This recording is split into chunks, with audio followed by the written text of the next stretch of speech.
ನಮ್ಮ ರಕ್ಷಕನೂ ಮೋಕ್ಷ ಪ್ರದಾತನೂ ಆದ ಯೇಸು ಕ್ರಿಸ್ತನ ನಾಮದಲ್ಲಿ ಆತ್ಮೀಯರೆಲ್ಲರಿಗೂ ಹೃತ್ಪೂರ್ವಕ ವಂದನೆಗಳನ್ನು ತಿಳಿಸ್ತಾ ಇದ್ದೀನಿ. ನಿಮಗೆ ಸಮಾಧಾನವನ್ನು, ಸಂತೋಷವನ್ನು, ನೆಮ್ಮದಿಯನ್ನು ತಂದೆಯಾದ ದೇವರು ಅನುಗ್ರಹಿಸಲೆಂದು ದೇವರನ್ನು ಪ್ರಾರ್ಥಿಸುತ್ತೇನೆ. ದೇವರ ನಾಮಕ್ಕೆ ಸ್ತೋತ್ರವಾಗಲಿ. ಈ ದಿನ ಮತ್ತೊಂದು ಅಂಶವನ್ನು ನಿಮ್ಮೊಟ್ಟಿಗೆ ಮಾತನಾಡೋದಕ್ಕೆ ಸಿದ್ಧನಾಗಿದ್ದೇನೆ. ಹೊಸದಾಗಿ ಹುಟ್ಟದಿದ್ದರೆ ನರಕವು ಎಂಬ ಅಂಶವನ್ನು ನಿಮ್ಮೊಟ್ಟಿಗೆ ಮಾತನಾಡ್ತಾ ಇದ್ದೀನಿ ಪ್ರಿಯರೇ. ಯೋಹಾನನು ಬರೆದ ಸುವಾರ್ತೆ 3ನೇ ಅಧ್ಯಾಯ.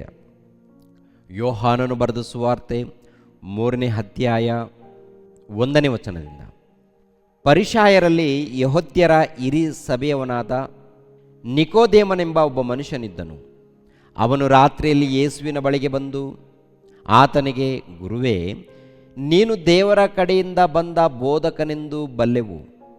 ನೀನು ಮಾಡುವಂಥ ಈ ಸೂಚಕ ಕಾರ್ಯಗಳನ್ನು ದೇವರ ಸಹಾಯವಿಲ್ಲದೆ ಮಾಡುವುದು ಯಾರಿಂದಲೂ ಆಗದು ಎಂದು ಹೇಳಿದನು. ಅದಕ್ಕೆ ಯೇಸು, ನಾನು ನಿನಗೆ ನಿಜವಾಗಿ ಹೇಳುತ್ತೇನೆ, ಒಬ್ಬನು ಹೊಸದಾಗಿ ಹುಟ್ಟದಿದ್ದರೆ ಅವನು ದೇವರ ರಾಜ್ಯವನ್ನು ಕಾಣಲಾರನು. ಒಬ್ಬನು ಹೊಸದಾಗಿ ಹುಟ್ಟದಿದ್ದರೆ ದೇವರ ರಾಜ್ಯವನ್ನು ಕಾಣಲಾರನು. ಯೆರೂಸಲೇಮ್ ಪಟ್ಟಣದಲ್ಲಿ ಯೆಹೂದ್ಯರು, ಆ ಯೆಹೂದ್ಯರಲ್ಲಿ ಶಾಸ್ತ್ರಿಗಳು, ಪರಿಸಾಯರು ಇದ್ದಾರೆ. ಅಂದರೆ ಹಿರೀಸಭೆ. ಆ ಹಿರೀಸಭೆಯಲ್ಲಿ ಪರಿಸಾಯರು, ಶಾಸ್ತ್ರಿಗಳು. ಆ ಶಾಸ್ತ್ರಿಗಳಲ್ಲಿ ಒಬ್ಬ ಪರಿಸಾಯನು, ಅಂದರೆ ಆತನ ಹೆಸರು ನಿಕೋದೇಮನು. ನಿಕೋದೇಮನು ಎಂಬ ಒಬ್ಬ ಪರಿಸಾಯನು ಬಂದು ಯೇಸು ಕ್ರಿಸ್ತನ ಬಳಿಗೆ ಕೆಲವು ಪ್ರಶ್ನೆಗಳನ್ನು ಆತನ ಬಳಿಗೆ ಬಂದು ಹೇಳುವಂಥ ಮಾತುಗಳು, ಬೋಧಕನೇ, ನೀನು ದೇವರ ಮೂಲಕ ಬಂದಿರುವಂಥ ಬೋಧಕನೆಂದು ನಮಗೆ ಗೊತ್ತಾಗಿದೆ. ಯಾಕೆಂದರೆ ಈ ಅದ್ಭುತಗಳು, ಸೂಚಕ ಕ್ರಿಯೆಗಳು ದೇವರ ಕೃಪೆ ಇಲ್ಲದೆ, ದೇವರ ಜೊತೆ ಇಲ್ಲದೆ ನಡೆಯೋದೇ ಇಲ್ಲ. ದೇವರ ಸಹಾಯ ಇದ್ದದರಿಂದ ನೀನು ಅದ್ಭುತಗಳನ್ನು ಮಾಡುವಂಥದ್ದು, ಸೂಚಕ ಕ್ರಿಯೆಗಳನ್ನು ಮಾಡುವಂಥದ್ದು ನಾವು ನೋಡ್ತಿದ್ದೀವಿ. ಇದು ಖಂಡಿತ ನೀನು ದೇವರ ಮೂಲಕನೇ ಬಂದಿದ್ದೀಯ ಅಂತ ನಮ್ಗೆ ಗೊತ್ತಾಗಿದೆ. ಅಂದಾಗ ಯೇಸು ಕ್ರಿಸ್ತರು ಹೇಳುವಂಥ ಮಾತೇನು? ಒಬ್ಬನು ಹೊಸದಾಗಿ ಹುಟ್ಟದಿದ್ದರೆ ದೇವರ ರಾಜ್ಯವನ್ನು ಕಾಣಲಾರನು ಅಂತೇಳಿ ಯೇಸು ಕ್ರಿಸ್ತರು ಹೇಳಿದಾಗ, ನಿಕೋದೇಮನು ಹೇಳುವಂಥ ಮಾತು ನೋಡಿ. ನಿಕೋದೇಮನು ಆತನನ್ನು, ಮನುಷ್ಯನು ಮುದುಕನಾದ ಮೇಲೆ ಹುಟ್ಟುವುದು ಹೇಗೆ? ಅವನು ತನ್ನ ತಾಯಿಯ ಗರ್ಭದಲ್ಲಿ ತಿರುಗಿ ಸೇರಿ ಹುಟ್ಟುವುದಾದೀತೆ ಎಂದು ಕೇಳಿದನು.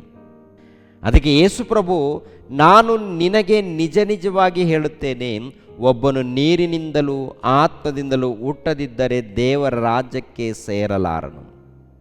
ಅಂದರೆ ಗಮನಿಸಬೇಕು ಪ್ರಿಯರಾದ ದೇವರ ಮಕ್ಕಳಿರ, ಹೊಸದಾಗಿ ಹುಟ್ಟದಿದ್ದರೆ ದೇವರ ರಾಜ್ಯವನ್ನು ಕಾಣಲಾರನು.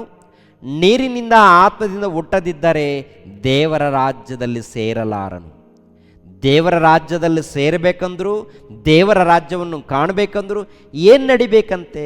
ಹೊಸದಾಗಿ ಹುಟ್ಟಬೇಕಂತ ಹೇಳ್ತಾರೆ ಯೇಸು ಪ್ರಭು. ಹೊಸದಾಗಿ ಹುಟ್ಟಬೇಕು ಅಂದರೆ ದೇವರ ರಾಜ್ಯವನ್ನು ಕಾಣುವಂಥದ್ದು, ಇಲ್ಲಾಂದರೆ ದೇವರ ರಾಜ್ಯದಲ್ಲಿ ಸೇರುವಂಥದ್ದು. ಕಾಣಬೇಕಾದರೂ ಸೇರಬೇಕಾದರೂ ಏನಾಗಬೇಕು?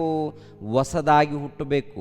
ಹೊಸದಾಗಿ ಹುಟ್ಟಬೇಕಂದ್ರೆ ಹೇಗೆ ಅಂತೇಳಿ ನಿಕೋದೇಮನು ಕೇಳಿದಾಗ, ನಾನೇನಾದರೂ ಮತ್ತೆ ಸತ್ತೋಗಿ ತಾಯಿಯ ಗರ್ಭದಲ್ಲಿ ಮತ್ತೆ ಸೇರಿಕೊಂಡು ಮತ್ತೆ ಹೊಸದಾಗಿ ಹುಟ್ಟೋದಕ್ಕೆ ಆಗುತ್ತಾ ಅಂತೇಳಿ ಆ ದಿನದಲ್ಲಿ ಒಬ್ಬ ಪರಿಸಾಯನ ಯಾರಪ್ಪ ಅಂತ ನೋಡುವಾಗ, ಸೇವಕನು, ಬೋಧಕನು, ಧರ್ಮಶಾಸ್ತ್ರದ ಪಂಡಿತರು ಅಂತ ಜ್ಞಾನ ಇದ್ದಂಥವರು ಯೇಸು ಕ್ರಿಸ್ತರ ಬೋಧನೆಯನ್ನು ಅರ್ಥ ಮಾಡಿಕೊಳ್ಳದೆ ಇದು ಹೇಗೆ ಅಂತೇಳಿ ಪ್ರಶ್ನೆ ಮಾಡ್ತಾ ಇದ್ದಾರೆ. ಆ ಪ್ರಶ್ನೆಗೆ ಸರಿಯಾದ ಉತ್ತರವನ್ನು ಯೇಸು ಕ್ರಿಸ್ತರು ಕೊಡುವಂಥದ್ದು ಏನು ಗೊತ್ತಾ?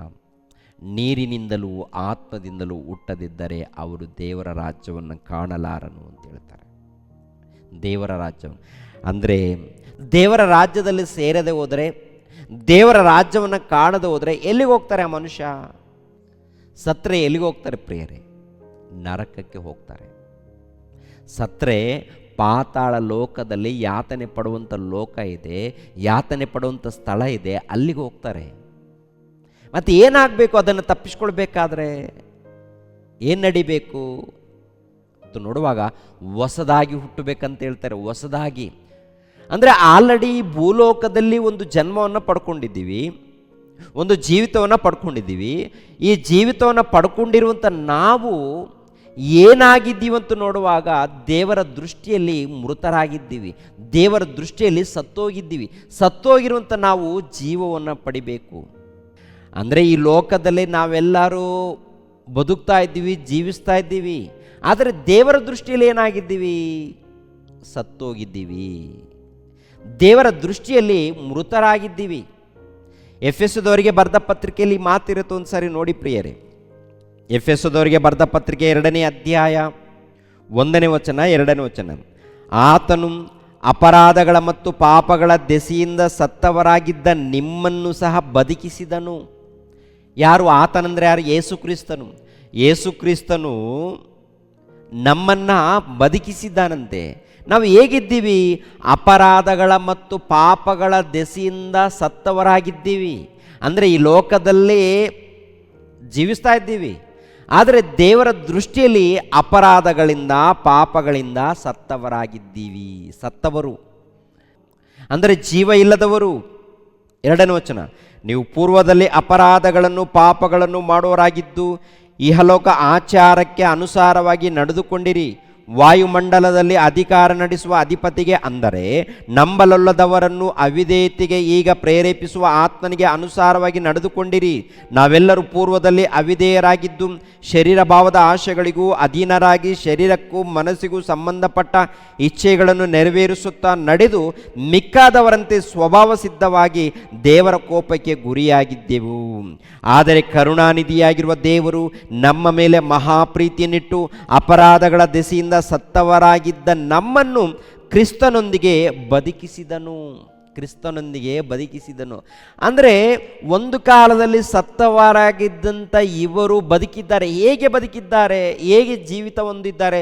ಹೇಗೆ ಹೊಸ ಜೀವನವನ್ನು ಪಡ್ಕೊಂಡಿದ್ದಾರೆ ಅಂತ ನೋಡುವಾಗ ಯೇಸು ಕ್ರಿಸ್ತರ ವಾಕ್ಯಗಳನ್ನು ಕೇಳಿ, ಆಮೇಲೆ ಯೇಸು ಕ್ರಿಸ್ತರ ವಾಕ್ಯಕ್ಕೆ ಒಳಪಟ್ಟು ತಂದೆಯಾದ ದೇವರನ್ನು, ಯೇಸು ಕ್ರಿಸ್ತರನ್ನು, ಪವಿತ್ರಾತ್ಮನ ತಿಳಿದುಕೊಂಡು ಪಶ್ಚಾತ್ತಾಪಪಟ್ಟು ಮನಸ್ಸಾಂತರ ಹೊಂದಿ ಪಾಪ ಕ್ಷಮಾಪಣೆ ನಿಮಿತ್ತವಾಗಿ ದೀಕ್ಷಾಸ್ಥಾನ ಪಡ್ಕೊಂಡಿದ್ದಾರೆ. ಆ ದೀಕ್ಷಾಸ್ಥಾನ ಪಡ್ಕೊಳ್ಳುವಂಥದ್ದೇ ನೂತನ ಜೀವಿತ, ಹೊಸ ಜೀವಿತ ಪಡ್ಕೊಳ್ಳುವಂಥದ್ದು ಅಂತ ಅರ್ಥ ರೀ. ಹೊಸ ಜೀವನ, ನೂತನ ಜೀವನ, ಹೊಸದಾಗಿ ಹುಟ್ಟುವಂಥದ್ದು. ಈ ಲೋಕದಲ್ಲಿ ಅನೇಕರು ಇದನ್ನು ಏನಂದುಕೊಂಡಿದ್ದಾರೆ ಅಂದರೆ ಮತಾಂತರ ಅಂದುಕೊಂಡಿದ್ದಾರೆ. ಮತಾಂತರ ಅಲ್ಲ, ಹೊಸದಾಗಿ ಹುಟ್ಟುವಂಥದ್ದು, ದೇವರಿಗೋಸ್ಕರ ಹುಟ್ಟುವಂಥದ್ದು. ಅಂದರೆ ಈ ಲೋಕದಲ್ಲಿ ಪಾಪದ ವ್ಯಾಮೋಹದಿಂದ ಸತ್ತವರಾಗಿದ್ದಂಥ ನಮ್ಮನ್ನು ಯೇಸು ಕ್ರಿಸ್ತರ ಮೂಲಕ ಮತ್ತೊಂದು ಜೀವಿತವನ್ನು ಪಡೆಯುವಂಥ ಭಾಗ್ಯವನ್ನು ದೇವರು ಕಲ್ಪಿಸಿಕೊಟ್ಟಿದ್ದಾರೆ. ದೇವರು ಏನು ಮಾಡಿದ್ದಾರೆ? ಕಲ್ಪಿಸಿಕೊಟ್ಟಿದ್ದಾರೆ ಪ್ರಿಯರೇ. ಮಹಾಭಾಗ್ಯವನ್ನು ಅನುಗ್ರಹಿಸಿದ್ದಾರೆ, ನೂತನ ಜೀವನವನ್ನು. ಕೊರಿಂಥದವರಿಗೆ ಬರೆದ 2ನೇ ಪತ್ರಿಕೆ 5ನೇ ಅಧ್ಯಾಯ 17ನೇ ವಚನ. ಹೀಗಿರಲಾಗಿ ಯಾವನಾದರೂ ಕ್ರಿಸ್ತನಲ್ಲಿದ್ದರೆ ಅವನು ನೂತನ ಸೃಷ್ಟಿಯಾದನು, ಈಗ ಪೂರ್ವಸ್ಥಿತಿ ಹೋಗಿ ಎಲ್ಲ ನೂತನವಾಯಿತು. ಇದೆಲ್ಲ ದೇವರಿಂದಲೇ ಉಂಟಾದದ್ದು. ಆತನು ಕ್ರಿಸ್ತನ ಮೂಲಕ ನಮ್ಮನ್ನು ತನಗೆ ಸಮಾಧಾನ ಪಡಿಸಿಕೊಂಡು ಸಮಾಧಾನ ವಿಷಯವಾದ ಸೇವೆಯನ್ನು ನಮಗೆ ಅನುಗ್ರಹಿಸಿದ್ದಾನೆ. ನೋಡಿ, ಗಮನಿಸಿರಿ ಪ್ರಿಯರೇ, ಒಂದು ಕಾಲದಲ್ಲಿ ಅಪರಾಧಗಳಿಂದ ಪಾಪಗಳಿಂದ ಸತ್ತವರಾಗಿದ್ದಂಥ ನಮ್ಮನ್ನು ದೇವರೇನು ಮಾಡಿದ್ದಾರೆ? ತನ್ನ ಪ್ರಿಯ ಕುಮಾರನ ಮೂಲಕ ಹೊಸ ಜೀವನವನ್ನು ಪಡ್ಕೊಳ್ಳುವಂಥ ಭಾಗ್ಯವನ್ನು ಕೊಟ್ಟಿದ್ದಾನೆ. ಹೊಸ ಜೀವನ, ನೂತನ ಜೀವನ, ಹೊಸದಾಗಿ ಹುಟ್ಟುವಂಥ ಭಾಗ್ಯವನ್ನು. ಈ ಹೊಸದಾಗಿ ಹುಟ್ಟುವಂಥ ಭಾಗ್ಯವನ್ನು ಅಂದಾಗ ಮೊಟ್ಟ ಮೊದಲು ತಂದೆಯಾದ ದೇವರನ್ನು, ದೈವ ಕುಮಾರನಾದ ಯೇಸು ಕ್ರಿಸ್ತರನ್ನು, ಪವಿತ್ರಾತ್ಮನನ್ನು ತಿಳಿದುಕೊಂಡು ಆಗ ನಾವು ಆತನನ್ನು ನಂಬಿ ಪಾಪಕ್ಷಮಾಪಣೆ ನಿಮಿತ್ತವಾಗಿ ದೀಕ್ಷಾಸ್ಥಾನ ಪಡ್ಕೊಳ್ತೀವಿ. ನೋಡಿ ಪ್ರಿಯರೇ, ಆ ದೀಕ್ಷಾಸ್ಥಾನ ಪಡೆದುಕೊಂಡಾಗ ಹೊಸದಾಗಿ ನಾವು ಹುಟ್ಟಿದ್ದೀವಿ ಅಂತ ಅರ್ಥ ರೀ. ಹೊಸದಾಗಿ ಹುಟ್ಟಿದ್ದೀವಿ. ಹೊಸದಾಗಿ ಹುಟ್ಟಿ ಎಲ್ಲಿ ಸೇರಿದ್ದೀವಿ? ದೇವರ ರಾಜ್ಯದಲ್ಲಿ ಸೇರಿದ್ದೀವಿ ಅಂತ ಅರ್ಥ. ದೇವರ ರಾಜ್ಯ ಅಂದರೆ ಯೇಸು ಕ್ರಿಸ್ತನ ಸಭೆ. ದೇವರ ರಾಜ್ಯ ಅಂದರೆ ಯೇಸು ಕ್ರಿಸ್ತನ ಸಭೆ. ಯೇಸು ಕ್ರಿಸ್ತನ ಸಭೆಯಲ್ಲಿ ನಾವು ಸೇರಿಸಲ್ಪಡ್ತೀವಿ. ಯಾವಾಗ ಸೇರಿಸಲ್ಪಡ್ತೀವಿ ಅಂತ ನೋಡುವಾಗ, ಯಾವಾಗ ದೀಕ್ಷಾಸ್ಥಾನವನ್ನು ಪಡ್ಕೊಳ್ತೀವೋ ಆವಾಗ ದೇವರ ರಾಜ್ಯದಲ್ಲಿ ಸೇರಿಸಲ್ಪಡ್ತೀವಿ. ಅಂದರೆ ದೇವರ ಸಭೆಯಲ್ಲಿ ಸೇರಿಸಲ್ಪಡ್ತೀವಿ. ದೇವರ ಸಭೆಯಲ್ಲಿ ಸೇರಿಸಲ್ಪಟ್ಟಿದ್ದಾರಾ ಅಂತ ನೋಡುವಾಗ 1ನೇ ಶತಮಾನದಲ್ಲಿ ಅಪೋಸ್ತಲರು ಸುವಾರ್ತೆ ಪ್ರಾರಂಭ ಮಾಡ್ತಾರೆ, ದೇವರ ಬೋಧನೆ ಪ್ರಾರಂಭ ಮಾಡ್ತಾರೆ. ದೇವರ ಬೋಧನೆ ಸುವಾರ್ತೆಯನ್ನು ಪ್ರಾರಂಭ ಮಾಡಿದಾಗ 1ನೇ ಶತಮಾನದಲ್ಲಿ ಸುಮಾರು 3,000 ಜನ ಒಂದೇ ಒಂದು ದಿನದಲ್ಲಿ ದೇವರ ಸಭೆಯಲ್ಲಿ ಸೇರಿಸಲ್ಪಟ್ಟಿದ್ದಾರೆ. ಆಮೇಲೆ ಅನೇಕರು ದೇವರ ಸಭೆಯಲ್ಲಿ ಸೇರಿಸಲ್ಪಟ್ಟಿದ್ದಾರೆ ಪ್ರಿಯರೇ, ದೇವರ ರಾಜ್ಯದಲ್ಲಿ ಸೇರಿಸಲ್ಪಟ್ಟಿದ್ದಾರೆ. ಅದಕ್ಕೆ ಹೇಳ್ತಾರಲ್ಲ ಯೇಸು ಪ್ರಭು, ಯೋಹಾನನು ಬರೆದ ಸುವಾರ್ತೆ 3ನೇ ಅಧ್ಯಾಯ 5ನೇ ವಚನದಲ್ಲಿ, ನೀರಿನಿಂದಲೂ ಆತ್ಮದಿಂದಲೂ ಹುಟ್ಟದಿದ್ದರೆ ಅವನು ದೇವರ ರಾಜ್ಯದಲ್ಲಿ ಸೇರಲಾರನು. ದೇವರ ರಾಜ್ಯದಲ್ಲಿ ಸೇರಬೇಕಾದರೆ ನೀರಿನಿಂದ ಆತ್ಮನಿಂದ ಹುಟ್ಟಬೇಕು. ಅಂದರೆ ನೀರಿನಿಂದ ಅಂದಾಗ ದೀಕ್ಷೆ ಸ್ಥಾನ, ಆತ್ಮದಿಂದ ಅಂದಾಗ ಪವಿತ್ರಾತ್ಮನ ಮೂಲಕ ನಡೆಸುವಂಥದ್ದು, ಪವಿತ್ರಾತ್ಮನ ಮೂಲಕ ಜೀವಿತವನ್ನು ಜೀವಿಸುವಂಥದ್ದು, ವಾಕ್ಯದ ಪ್ರಕಾರ ಬದುಕುವಂಥದ್ದು. ಅಂಥ ದೊಡ್ಡ ಭಾಗ್ಯವನ್ನು ಯೇಸು ಕ್ರಿಸ್ತರು ನಮಗೆ ಕೊಟ್ಟಿದ್ದಾರೆ. ಇಂಥ ಭಾಗ್ಯವನ್ನು ಪಡ್ಕೊಂಡಿರುವಂಥ ನಾವು ಪ್ರಿಯರಾದ ದೇವರ ಮಕ್ಕಳಿರ ಕೊನೆ ತನಕ ಜೀವಿಸ್ಬೇಕು. ತುಂಬ ಜನ ಈ ಕಾಲದಲ್ಲಿ ಕೂಡ ಇವಾಗಲೂ ಕೂಡ ಇನ್ನೂ ದೀಕ್ಷೆ ಸ್ಥಾನ ಪಡ್ಕೊಂಡಿಲ್ಲ. ಕ್ರೈಸ್ತರಂತೇಳಿ ಕರೆಯಲ್ಪಡ್ತಾ ಇದ್ದಾರೆ. ಆದರೆ ಇನ್ನೂ ದೀಕ್ಷಾ ಸ್ನಾನ ಇನ್ನೂ ಪಡ್ಕೊಂಡಿಲ್ಲ. ಹಾಗೆ ಪಡ್ಕೊಳ್ಳೋದು ಹೋದರೆ ಅವರು ಕ್ರೈಸ್ತರಾಗ್ತಾರಾ? ನೋಡಿ ಒಂದ್ಸಾರಿ ಆ ಮಾತನ್ನು ನೋಡಿ ಮುಗಿಸೋಣ. ಯೋಹಾನನು ಬರೆದ 1ನೇ ಪತ್ರಿಕೆ 2ನೇ ಅಧ್ಯಾಯ 3ನೇ ವಚನ, ನಾವು ಆತನ ಆಜ್ಞೆಗಳನ್ನು ಕೈಗೊಂಡು ನಡೆದರೆ ಅದರಿಂದಲೇ ಆತನನ್ನು ಬಲ್ಲವರಾಗಿದ್ದೇವೆಂದು ತಿಳಿದುಕೊಳ್ಳುತ್ತೇವೆ. ಆತನನ್ನು ಬಲ್ಲೆನೆಂದು ಹೇಳಿ ಆತನ ಆಜ್ಞೆಗಳನ್ನು ಕೈಗೊಳ್ಳದೆ ನಡೆಯುವವನು ಸುಳ್ಳುಗಾರನಾಗಿದ್ದಾನೆ, ಸತ್ಯವೆಂಬುದು ಅವನಲ್ಲಿ ಇಲ್ಲ. ಯಾವನಾದರೂ ಆತನ ವಾಕ್ಯವನ್ನು ಕೈಗೊಂಡು ನಡೆದರೆ ಅವನಲ್ಲಿ ನಿಜವಾಗಿ ದೇವರ ಮೇಲಣ ಪ್ರೀತಿಯು ಪರಿಪೂರ್ಣವಾಗಿದೆ. ಅಂದರೆ ಆತನ ಆಜ್ಞೆಗಳೇನು? ಸರ್ವಲೋಕಕ್ಕೆ ಹೋಗಿ ಸುವಾರ್ತೆಯನ್ನು ಸಾರಿರಿ, ಯಾರು ನಂಬಿ ದೀಕ್ಷೆ ಸ್ಥಾನ ಪಡ್ಕೊಳ್ತಾರೋ ರಕ್ಷಣೆ ಬರುತ್ತೆ, ನಂಬದು ಹೋದರೆ ದಂಡನೆಗೆ ಗುರಿ ಆಗ್ತಾರೆ. ಇದು ಯಾರ ಆಜ್ಞೆ? ದೇವರ ಆಜ್ಞೆ. ಖಂಡಿತವಾಗಿ ದೀಕ್ಷೆ ಸ್ಥಾನವೇನುವಂಥದ್ದು ಪಡ್ಕೊಳ್ಳೇಬೇಕು. ಪಡ್ಕೊಳ್ಳದೆ ಹೋದರೆ ಆತನ ಆಜ್ಞೆನ ಪಾಲಿಸಿದ್ದಾರಾ ಬಿಟ್ಟಿದ್ದಾರಾ? ಆತನ ಆಜ್ಞೆನ ಪಾಲಿಸಿದ್ದಾರಾ ಅಥವಾ ಬಿಟ್ಟಿದ್ದಾರಾ? ಪಾಲಿಸಿಲ್ಲ. ಪಾಲಿಸದೆ ಹೋದರೆ ಯಾರಾಗ್ತಾರೆ? ಸುಳ್ಳುಗಾರರಾಗ್ತಾರೆ. ದೇವರ ಆಜ್ಞೆಗಳನ್ನು ಪಾಲಿಸದೆ ಹೋದರೆ ಸುಳ್ಳುಗಾರರು, ಅವರಲ್ಲಿ ಸತ್ಯವಿಲ್ಲ. ಮತ್ತೇನಾಗ್ತಾರೆ? ಸುಳ್ಳು ಕ್ರೈಸ್ತರಾಗ್ತಾರೆ.